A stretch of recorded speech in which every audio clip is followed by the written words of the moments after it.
अस्सलाम वालेकुम स्टूडेंट्स। आज जो टॉपिक हम पढ़ने जा रहे हैं वो हम पहले भी डिस्कस कर चुके हैं। जस्ट हमने उसकी डेफिनेशन और थोड़ा सा उसको एलेबोरेट किया था। आज मैं उसको डिटेल से थोड़ा सा आपको पढ़ाऊँगी और वो ब्रांच ऑफ फ़िलासफ़ी है लॉजिक। लास्ट लेक्चर में मैंने आप लोगों को बताया था कि लॉजिक जो है हम अपनी डेली लाइफ में कहाँ पर इसको यूज़ करते हैं। वो है कि लॉजिक आपने अक्सर लोगों को कहते सुना होगा, ख़ुद भी आपने कहा होगा कि भाई ये लॉजिकल बात नहीं है, ये कोई लॉजिकल रीज़न नहीं है। तो हम अपनी डेली लाइफ में इसको यूज़ करते हैं लॉजिक को बहुत ज़्यादा। और इसके नाम से ही आपको अंदाज़ा हो गया होगा कि लॉजिक बेसिकली चीज़ क्या है। तो अब हम लॉजिक को स्टार्ट करते हैं पढ़ना और इसमें हम देखते हैं जो टॉपिक हम आज करने जा रहे हैं कवर, वो है deductive and inductive arguments. Okay, तो लेट्स स्टार्ट। सबसे पहले इंट्रोडक्शन मैं आपको करवा दूँ इसका। Logic comes from Greek word logos which means reason. अच्छा, अब बेसिकली लॉजिक जो है वो ग्रीक वर्ड है जिसका मीनिंग है रीज़न। ठीक हो गया कि लॉजिक का एक्चुअल मीनिंग क्या है, रीज़न। और रीज़न बेसिकली क्या चीज़ होती है, the power of mind to think, understand, mind intellect. आप इसको ये कह सकते हैं कि एक ability, human ability to understand deeply कह लें, टू एनालाइज डीपली कह लें। जब हमारी अकल को कोई बात लग जाती है कि ये ठीक है, तो उसको हम कहते हैं कि ये बात ठीक है। ठीक है, तो उसको हम कहेंगे रीज़नेबल। कुछ भी कहते हैं, रीज़नेबल चीज़ है वो, रीज़नेबल एक्ट है या कुछ भी। अच्छा, नेक्स्ट हम पढ़ रहे हैं कि logic depends upon reasoning conducted on strict principle of validity. Validity क्या चीज़ है, ये चीज़ वैलिड है, ये चीज़ वैलिड नहीं है। आपने इस वैलिड वर्ड को भी बहुत ज़्यादा अपनी लाइफ में, डेली लाइफ में यूज़ किया होगा। ठीक हो गया। अच्छा, नेक्स्ट है हम एक फ़िलासफ़र हैं, उनकी मैं आपको एक डेफ़िनेशन बताने लगी जो कि एक एक्यूरेट लॉजिक की डेफ़िनेशन है। इरविंग कॉपी की का कॉन्सेप्ट है ये, और उन्होंने डेफ़िनेशन दी है लॉजिक की, और जो कि बहुत एक्यूरेट और परफेक्ट डेफ़िनेशन है। वो ये है कि logic is the study of methods and principles use to distinguish correct from incorrect reasoning. अब आपको यहाँ से पता चल रहा है ये वो मेथड्स और प्रिंसिपल हैं जो कि एक करेक्ट रीजनिंग और इनकरेक्ट रीजनिंग को अलहदा करती है। ठीक है, और बेसिकली लॉजिक किस पे बेस कर रही है, करेक्ट रीजनिंग पे। अब इनकरेक्ट रीजनिंग क्या चीज़ है, इनकरेक्ट रीजनिंग, अब हम इन दोनों का कर लेते हैं कि आपस में इन दोनों का क्या फ़र्क क्या है। करेक्ट रीजनिंग क्या है और इनकरेक्ट रीजनिंग क्या है। करेक्ट रीजनिंग ये है जिसमें जिसमें हमें 110% श्योर होता है कि ये बात सही है। ठीक हो गया।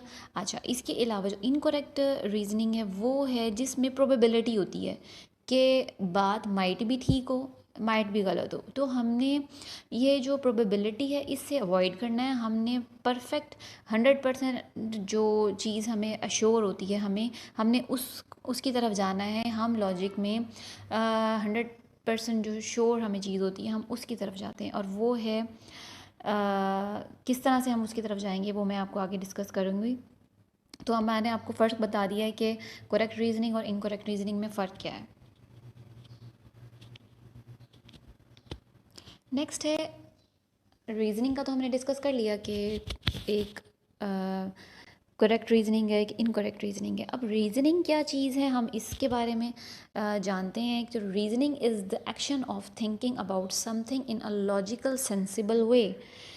रीजनिंग क्या है, जब हम किसी चीज़ को लॉजिकली अप्रूव कर देते हैं, हमारा माइंड उसको अप्रूव कर देता है कि ये हाँ ये लॉजिकली ठीक है। ठीक है, तो उसको उसको क्या कहेंगे, रीज़न। हम अक्सर डेली लाइफ में ये भी यूज़ करते हैं, you are not a reasonable person. Reasonable person यानी कि अकल की कोई बात नहीं है। ठीक है, तो रीज़नेबल होना क्या है कि ज़रूरी है। अच्छा, नेक्स्ट है in reasoning we construct arguments made by propositions. अच्छा, रीज़निंग में क्या होता है कि हम आर्गूमेंट्स पेश, अब आर्गूमेंट्स क्या होते हैं, आर्गूमेंट्स हम आप डेली लाइफ में भी आप इसको यूज़ करते हैं कैसे कि आपने कोई बात की, जैसे हम आर्गूमेंट्स क्या क्या कहेंगे उर्दू में, हम उसको कहते हैं दलील, दलील देना, ठीक है। हम आपस में जब बातचीत करते हैं, एक बंदा एक बात करता है, दूसरा दूसरी बात करता है, और क्या होता है वो दूसरे से अपोज होते हैं, तो क्या है कि वो आर्गूमेंटेशन चल रही है, ठीक है। किसी बात पर अगर बहस चल रही होती है उसको भी आर्गूमेंटेशंस हम कहते हैं। अब रीजनिंग में हम क्या करते हैं, आर्गुमेंटेशंस करते हैं मेड बाय प्रोपोजिशंस, ठीक है। अब प्रोपोजिशंस क्या है यहाँ पर हम आगे ये नेक्स्ट इसमें स्लाइड में मैंने नेक्स्ट लाइन में मैंने इसको एक्सप्लेन किया। Propositions are building blocks of reasoning. Proposition जो हैं वो रीजनिंग के लिए बिल्डिंग ब्लॉक्स हैं। अब ये आगे चल के मैं आपको बताती हूँ कि वो कैसे। वो ऐसे कि इन प्रोपोजिशन वी अफर्म और डिनाई समथिंग। प्रोपोजिशन ये चीज़ है जैसे हम कोई बात करते हैं, जैसे हम कहते हैं ये ठीक है, ये प्रोपोजिशन है, ठीक है, या ये गलत है। जब हम कोई बात करते हैं या कोई हम कि कोई मिसाल दे रहे होते हैं, कोई बात कर रहे होते हैं, उसमें हम किसी ना किसी चीज़ को हम अफर्म कर रहे होते हैं या डिनाई कर रहे होते हैं, ठीक है। जैसे पाकिस्तान एशिया में है, हम अफर्म कर रहे हैं कि पाकिस्तान इज़ इन एशिया, ठीक है। अच्छा, डिनाई करें, इसी तरह कोई भी एग्जाम्पल आप ले रहे हैं जिसमें हम डिनाई कर रहे होते हैं, ठीक है। तो ये प्रोपोजिशन बेसिकली ये है कि जिसमें हम जिस सेंटेंस में, जिस बात में, जिस चीज़ में हम किस चीज़ को अफेम मुत्तफिक हो रहे होते हैं, किस चीज़ को डिसएग्री कर रहे होते हैं कि ये है या नहीं है, उसको हम क्या कहेंगे, प्रोपोजिशंस, ठीक है। इट कैन बी ट्रू और फॉल्स। अब ये आगे इसको फर्दर एक्सप्लेन किया गया है कि प्रोपोजिशन जो है वो सही भी हो सकता है और फॉल्स भी हो सकता है। फॉर एग्जाम्पल, जैसा कि हमने इसमें एग्जाम्पल के दिया, life is possible on other planets. हम ये बता रहे हैं कि जी माइट भी, प्रोबेबिलिटी है, ठीक है, कि लाइफ जो है, ज़िंदगी जो है वो दूसरे प्लैनेट्स पर माइट भी पॉसिबल हो सकता है, मार्स पे पॉसिबल हो, जैसे कि आजकल रिसर्च चल रही है, और दूसरे प्लैनेट्स पे भी माइट भी, किसी पे बिल्कुल भी पॉसिबल नहीं, किसी पे पॉसिबल है। लेकिन अभी ये एक्नॉलेज नहीं हुए हम इस मामले में कि रह सकते हैं या नहीं रह सकते हैं, ठीक है। अभी हम इस प्रोबेबिलिटी में हैं कि might we can live there, okay. It's true, it's truth is unknown. देखें, इसकी ट्रूथ जो है, इसका जो सच है वो हमें नहीं पता, क्योंकि अभी हम इस फेज से गुजरे ही नहीं कि हम उसको अफर्म कर सकें कि हाँ ये बात ठीक है। सही हो गया, ओके। नेक्स्ट है व्हाट इज़ प्रोपोजिशन। मैंने पहले भी आपको प्रोपोजिशन का बताया। Proposition the building blocks of reasoning है। इसमें हम क्या करते हैं, अफर्म और डिनाई करते हैं किसी बात की। अच्छा, इसको हम स्लाइड को तरह पढ़ लेते हैं। अ स्टेटमेंट दैट असिस्ट और डिनाई समथिंग, ये वही है, अफर्म कर रहे हैं किसी चीज़ को या हम डिनाई करें। अच्छा, ये एग्जाम्पल है, पाकिस्तान इज़ इन एशिया, कि पाकिस्तान कहाँ है, एशिया में है। A statement that can be proven as true और फॉल्स। इस स्टेटमेंट को ये देखें, हम तो या तो प्रूव कर सकते हैं या नहीं कर सकते। ये जो लास्ट में हमने पढ़ी है रीजनिंग वाली, ठीक है, इसमें हमें लास्ट में जो एग्जाम्पल पढ़ी, life is possible on other planet, इसकी प्रोबेबिलिटी हमें नहीं पता। प्रोबेबिलिटी है यानी कि हमें नहीं पता कि ये सच है या गलत है, ठीक है। लेकिन ये जो हमने इधर पढ़ा है कि पाकिस्तान इज़ इन एशिया, इसको हम अफर्म कर सकते हैं, अफर्म कर सकते हैं हाँ जी कि ये सही है, ठीक हो गया। अच्छा, नेक्स्ट की तरफ आते हैं। अब ये तो हो गया कि रीज़निंग क्या, लॉजिक क्या चीज़ है, लॉजिक की डेफिनेशन मैंने आपको बता दी, प्लस फिर रीज़निंग क्या चीज़ है, फिर प्रोपोजिशन क्या चीज़ है, प्रोपोजिशन क्या चीज़ है, फिर आर्गुमेंट्स क्या चीज़ है, आर्गुमेंट्स जो हम आपस में कंस्ट्रक्ट करते हैं वो क्या चीज़ होते हैं। अब फर्दर मैं आपको बताती हूँ कि कंक्लूजन और प्रेमिसेस क्या चीज़ होती है, ठीक है। ये आप देखें कि कंक्लूजन जो है वो होती है अ डिराइव्ड स्टेटमेंट। डिराइव स्टेटमेंट, जब हम कोई नतीजा, हम आपस में बहस कर रहे हैं, उसके बाद हम एक कंक्लूजन पे आ चुके हैं, हमने एंड में उसको मतलब डिस्कस करके उसका एक नतीजा निकाल दिया है कि हाँ अब ये ऐसे है, ठीक है, तो उसको हम क्या कहेंगे, कंक्लूजन। आपने इसको भी अपनी डेली लाइफ में यूज़ किया होगा कि जी इसका हल ये है, इसका नतीजा ये है। तो कंक्लूजन बेसिकली क्या है, नतीजा। A proposition that makes a claim और which is derived on the basis of other proposition. अच्छा, कंक्लूजन जो है, हम ऐसे कंक्लूजन नहीं निकाल देते जैसे हमने कोई बात की और जी ये कंक्लूजन, ये हल है, ये हल है, ये ऐसे नहीं होता, ठीक है।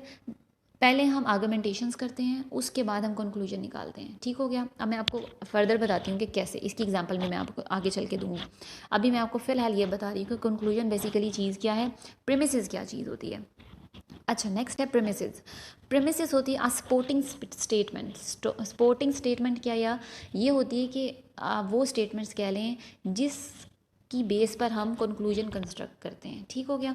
Other proposition that are given to support the conclusion, अच्छा ये भी प्रोपोजिशन ही होता है, ठीक है। जैसे हमने एक बात की, फिर हमने दूसरी एक आर्गूमेंट किया, फिर हमने दूसरे ने दूसरा आर्गूमेंट किया, थर्ड पे हमने उसका कंक्लूजन निकाल दिया। तो ये क्या है, प्रीमिसेस क्या होते हैं कि वो आर्गूमेंटेशन जो आपस में चल रही होती है जिसके नतीजे में कंक्लूजन निकाला जाता है उसको हम कहते हैं premises are supporting statement. Okay, अब मैं इसकी एग्जांपल आपको दे, for example all student are intelligent, ये एक प्रीमिसेस है, ठीक है।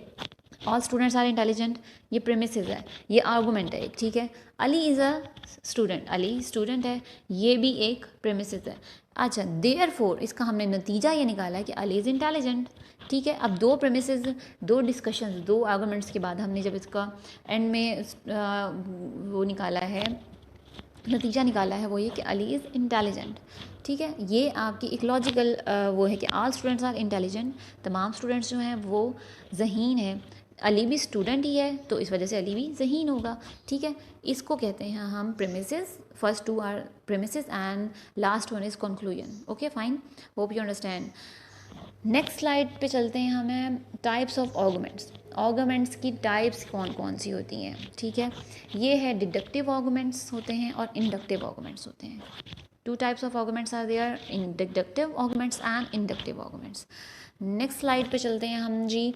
डिडक्टिव आर्गूमेंट्स में क्या चीज़ होती है, deductive arguments is the presentation of statement that are assumed or known to be true as premises for a conclusion that necessarily follows from those statements। अब मैं आपको इसको थोड़ा सा एक्सप्लेन कर देती हूँ। डिडक्टिव आर्गूमेंट्स होते हैं वो हम एज अ कंक्लूजन आप देख लें जिसमें हमें डिडक्टिव वो आर्गूमेंट्स हैं जो जिनमें प्रोबेबिलिटी नहीं पाई जाती, जो 110% हमें श्योर होते हैं कि ये ठीक है, ठीक है। उसमें कोई भी प्रोबेबिलिटी नहीं होती, कोई ये नहीं होता कि माइट भी ये सही हो, माइट भी ये गलत हो, ये कोई प्रोबेबिलिटी नहीं होती है, वो 100% अथेंटिक होती है, वो 100% ट्रू होती है, ठीक हो गया। Are deductive arguments is valid when if its premises are true. अच्छा, अब बात फिर वो याद आती है जो प्रेमिसेस और कंक्लूजन की बात है। अच्छा, जब हम आर्गूमेंटेशंस करते हैं, जैसे हम किसी एक ने एक बात की, ठीक है, आर्गूमेंट किया, दूसरे ने एक आर्गूमेंट किया, ठीक है। जब हम दो आर्गूमेंट्स लॉजिकल उसमें करते हैं, जब हम दो आर्गूमेंट्स लॉजिकली अप्रूव करते हैं कि ठीक है, तो उसका कंक्लूजन भी ठीक होगा। जब दो स्टेटमेंट्स में कोई भी प्रोबेबिलिटी नहीं होगी, जब वो 110% श्योर होंगे हमें, तो फिर क्या है, कंक्लूजन भी उसका अथेंटिक होगा। तो इसको हम कहेंगे डिडक्टिव आर्गूमेंट्स, ठीक है। Task of deductive logic is to differentiate valid arguments from invalid. इसमें हम क्या करते हैं, वैलिड आर्गूमेंटेशंस को इनवैलिड आर्गूमेंटेशंस से अलहदा करते हैं, ठीक हो गया। नेक्स्ट स्लाइड पे चलते हैं। अच्छा, अब मैं अब आपको चल के एग्जांपल्स भी दे दूँ ताकि आपको थोड़ा सा और क्लियर हो जाए। एक तो है एग्जांपल ऑफ डिडक्टिव आर्गूमेंट्स, ये है कि ऑल मैन आर मोर्टल। ये एक अंडरस्टूड बात है कि तमाम लोग जितने भी दुनिया में ह्यूमन बीइंग्स हैं वो मॉर्टल हैं, ठीक है। अच्छा, तो आप सोक्रेटिस एक पर्सन का नेम है, आप उसको अली कर लें, वट एवर जो भी आप नेम कर सकते हैं। जब सब लोग मॉर्टल हैं, फ़ानी हैं, और अली या सोक्रेटिस इज़ अ मैन, वो भी क्या है कि मैन है, ह्यूमन बीइंग है।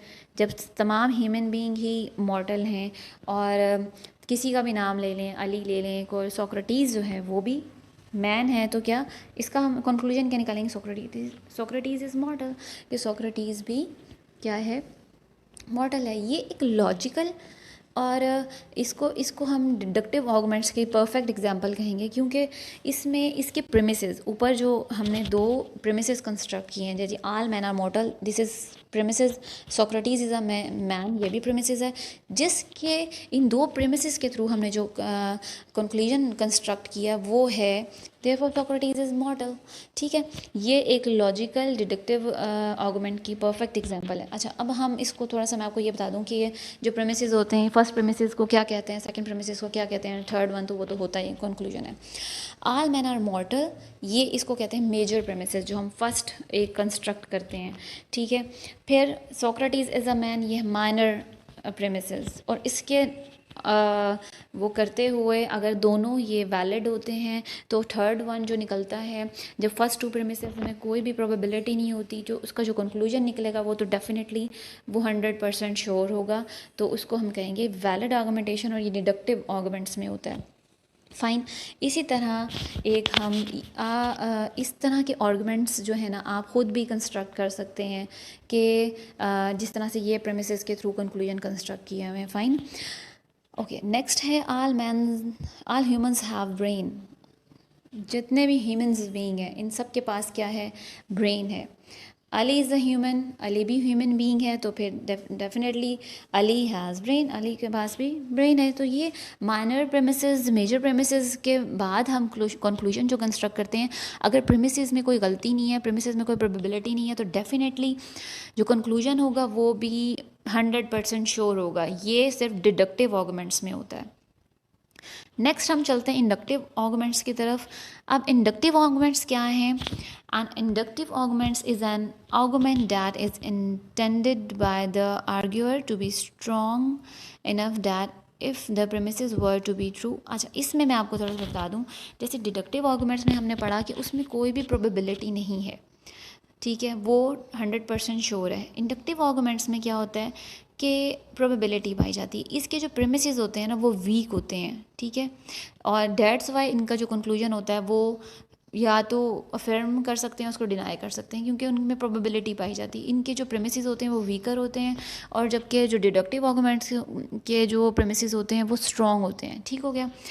अच्छा, ये अब इसको पढ़ते हैं। It makes weaker claim then those made by deductive arguments because it's conclusion is not certain.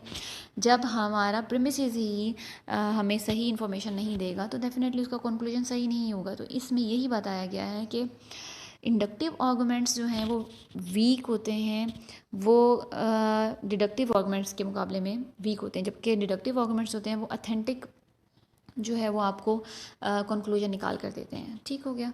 अच्छा, नेक्स्ट है एग्जांपल्स भी आपको दे देते हैं इसकी इंडक्टिव आर्गुमेंट की, जो है क्या है? Michael just move here from Chicago. Michael जो है वो शिकागो चले गए हैं। Michael has red hair, Michael के रेड हेयर्स हैं। All people from Chicago have red hair. ये एक इलॉजिकल वो है कि इसमें प्रोबेबिलिटी पाई जा रही है कि अभी माइट भी हो सकता है कि वहाँ के लोगों के रेड बाल हों, लेकिन सबके तो नहीं हो सकते। ठीक है, तो ये एक प्रोबेबिलिटी वाली बात है। जिसमें प्रोबेबिलिटी पाई जाती है वो इंडक्टिव आर्गुमेंट्स होते हैं, इनके प्रेमिसेस भी वीक होते हैं, कंक्लूजन भी प्रोबेबल होता है, माइट भी ठीक माइट भी गलत। Every year we get a thunderstorm in May. हर साल जो है मई में क्या होता है जी? बादल गरजते हैं, थंडरस्टॉर्म होता है। सिंस इट इज़ मे, जैसे कि वो कह रहे हैं कि ये मई है तो इसमें भी अब थंडरस्टॉर्म होगा। लेकिन ये कि लास्ट ईयर जैसे भी हुआ था ये हर साल पीछे होता रहा है ऐसा, इसका मतलब ये नहीं है कि आगे भी ऐसा ही होगा, क्योंकि क्या है कि इसमें प्रोबेबिलिटी पाई जाती है, तो ये हमें सही वो नहीं दे पाता, सही इन्फॉर्मेशन नहीं दे पाता। तो इंडक्टिव की बेसिकली बात यह है, इंडक्टिव जो आर्गूमेंट्स हैं वो हमें सही इन्फॉर्मेशन नहीं देते, जबकि डिडक्टिव आर्गूमेंट्स हमें 100% श्योर आर्गूमेंट्स मतलब इन्फॉर्मेशन देते हैं। प्रीवियस जो हमने जितने भी ब्रांचेस ऑफ फ़िलासफ़ी पढ़ी थी उनको मैं इस टेबल के थ्रू थोड़ा सा एक्सप्लेन करूँगी विद फ्यू वर्ड्स, ताकि इसको आपको पता चल सके कि इनको हम फ्यू वर्ड्स में कैसे एक्सप्लेन कर सकते हैं इन ब्रांचेस को, और उसमें हम क्या क्या डिस्कस करते हैं। मेटाफिज़िक्स हम जो पहले पढ़ चुके हैं, ये सब ब्रांचेस ऐसे हमने पढ़ ली हैं। मेटाफिज़िक्स जो है वो स्टडी ऑफ एग्जिस्टेंस है, जिसका मैंने आपको पहले भी बताया था कि बियॉन्ड फिज़िक्स जो चीज़ है, जो एग्जिस्टेंस को हम जिन चीज़ों से हम 5 सेंसेस है जिनको एक्सप्लेन नहीं कर सकते, उन चीज़ों के बारे में जानना कि वो होती भी हैं या नहीं होती, इनको हम क्या कहते हैं, मेटाफिज़िक्स में डील करते हैं। अच्छा, नेक्स्ट है एपिस्टेमोलॉजी। एपिस्टेमोलॉजी में हम आपको पहले भी बताया था कि स्टडी ऑफ नॉलेज है, थ्योरी ऑफ नॉलेज है, जिसमें हम क्या डिस्कस करते हैं कि how do I know about it, कि नॉलेज को हम गेन भी कर सकते हैं नहीं, और किन सोर्सेज के थ्रू हम इसको एक्वायर कर सकते हैं। थर्ड है एथिक्स। एथिक्स में हम एक्शंस को रीड आउट करते हैं कि which actions are good, which actions are bad, bad and why. And इसमें हम ये डिस्कस करते हैं व्हाट शुड आई डू, कि हमें करना क्या चाहिए, कौन से एक्शंस गुड हैं, बैड हैं, और हमें किन एक्शंस को प्रमोट करना चाहिए, किन की तरफ जाना चाहिए। लॉजिक्स जो आज मैं आपको पढ़ा चुकी हूँ, लॉजिक्स में जो है स्टडी ऑफ रीजनिंग करते हैं। अभी मैं आपको अभी बता चुकी हूँ रीजनिंग क्या चीज़ होती है, ये भी बता चुकी हूँ। इसमें हम क्या करते हैं कि वैलिड और इनवैलिड आर्गुमेंट्स को अलहदा करते हैं और वैलिडिटी की तरफ, ट्रुथ की तरफ जाते हैं।